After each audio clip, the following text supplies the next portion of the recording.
నామమే అమృతం, శ్రీరామ కీర్తనం సుకృతం. ఈ రామచంద్రుడే లోకరక్షయని అంతరాత్మ పలికే. జగదానందకారక జయ జానకి ప్రాణనాయక, శుభ స్వాగతం ప్రియ పరిపాలక.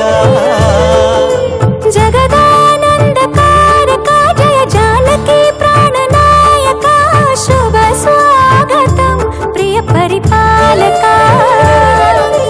మంగళకరమౌ నీరాక, ధర్మానికి వేదిక అవుగాక, మా జీవనమేక పావనమౌగాక.